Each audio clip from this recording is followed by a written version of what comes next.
As I said to you before, we are primarily a run-based offense that throws RPOs at an extremely high level.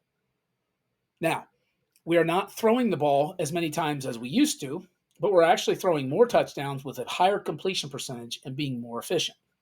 One of the reasons for that is we're more willing now to take some shots behind your secondary in the play action game.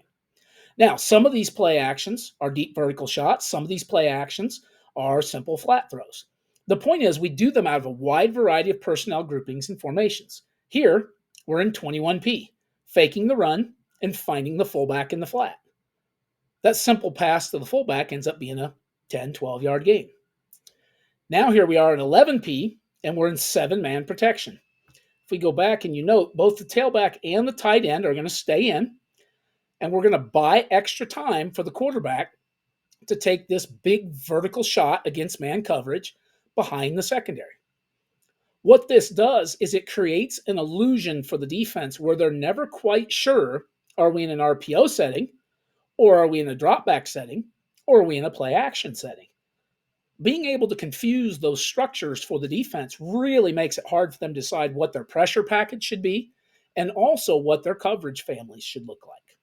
Here's another 7-man protection, something that we really started to do more of in 2022. Taking another huge vertical shot behind the secondary, we get another big touchdown. A little bit later in the season, here's a play action. We find the deep crosser.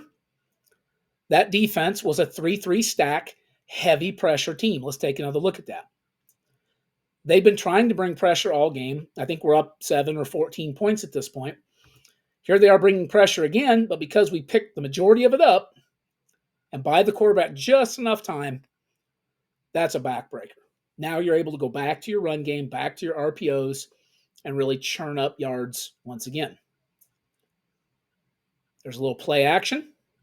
This time we find the tight end. Again, not all play action has to be huge shots. Just find the tight end and let him run for 25 yards. Here's another 21P play action. This time, we're going to find the tailback. There's a wide variety of ways to do this, and you have to get almost everybody involved. The fullback, the tailback, the tight end, the wide receivers. In just these few clips that I'm showing you, you're seeing us hit every position group on the field in play action. You're seeing posts, you're seeing fades, seams, flats, wheels. You're seeing almost every different way and type of way we can get the ball to these guys.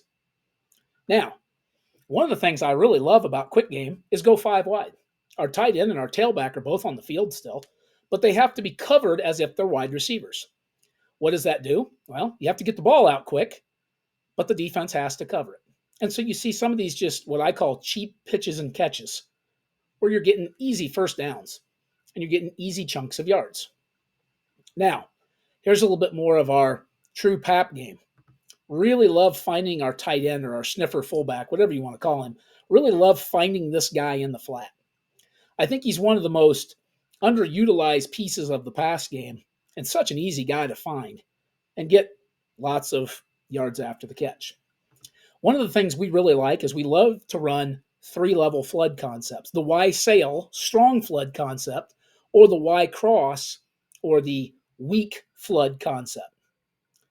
Here's an example of the strong flood concept off of a little play action and another touchdown. As I said, we threw 33 touchdowns this past year while still averaging over 6 yards per carry in the run game. I think those are phenomenal balanced numbers. A big part of it is all of these play action answers you're seeing. And again, you're seeing almost every member of the receiving corps and the back getting the ball distributed to them. That kind of balance, throwing the football to a wide variety of people, I think makes us really hard to defend.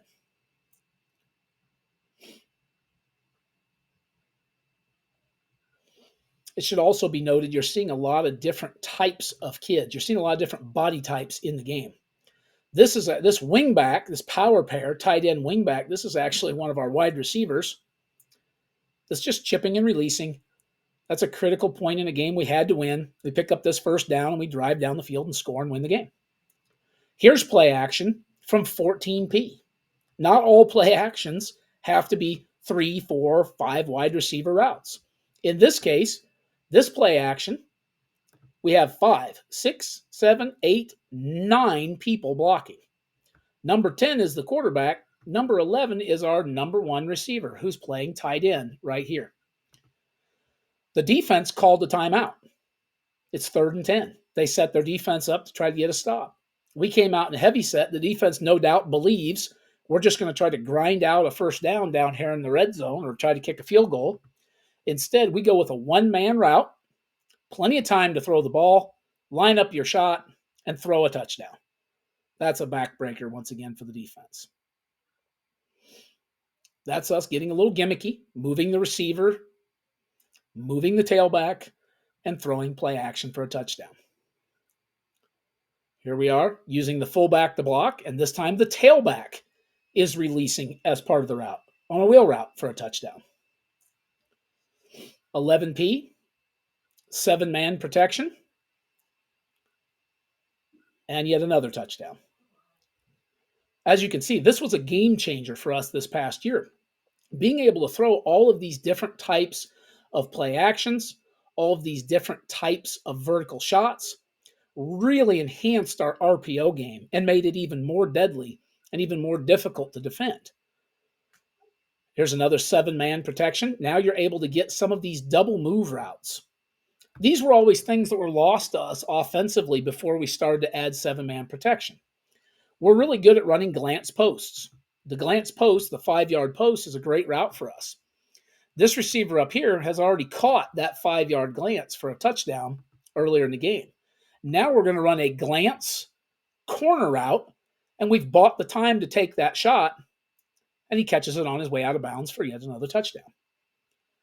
Adding just a few of these throws into your DNA, again, makes your offense dramatically more difficult to defend.